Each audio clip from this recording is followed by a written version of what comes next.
ang mga U-turn slot. Ang U-turn slot ayon sa nasirang MMDA Chair Bayani Fernando ay isang napakagandang bagay. Bilang isang mechanical engineer, itong si Chairman Fernando ay binata yung kanyang pagkahumaling sa U-turn slots sa isang teorya sa traffic science na may pananaw sa traffic na hindi mga grupo ng individual at sasakyan na may mga patutunguhan, kundi isang buong elemento na dumadaloy na parang tubig o agos ng tubig. Dahil four-way intersection daw ay bangungot ng isang traffic engineer. At kung pagbibigyan mo lahat ng mga kaliwa, tatagal yan. At ang ideya niya na ipagbawal ang mga left turn sa mga major intersections. At pagtuloy-tuloyin lamang ang mga nasa main lane is in fact borrowed from a traffic theory sa Amerika, yung tinatawag na Michigan left. Di bale nang medyo humaba yung biyahe mo, basta tuloy-tuloy lang yung agos ng trapiko, yun ang ideya niya. In fact, umabot pa sa punto na may mga U-turn slot sa EDSA na may karatula na Likuan U. Get it? Yung makikita mo yung more than BF. Likuan U.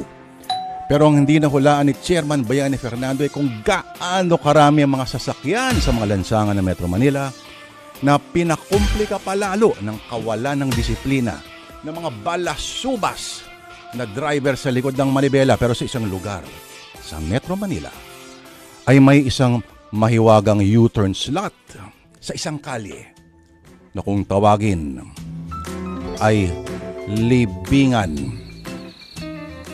Ayon kasi sa mga kwento, tulad rin ng maraming mga lugar sa Kamaynilaan, yun daw ay dating nagsilbing sementeryo.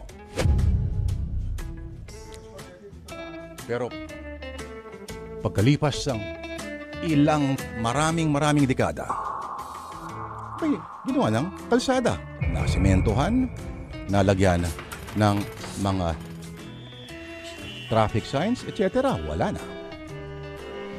Pero ang kwento daw, sa lugar na yon ay may mga kababalaghan na nararanasan. Ang mga karo ng patay na dumadaan at iba ba mga sasakyan ay bigla na lang daw nagkakaroon ng mga pasaherong nadadagdagan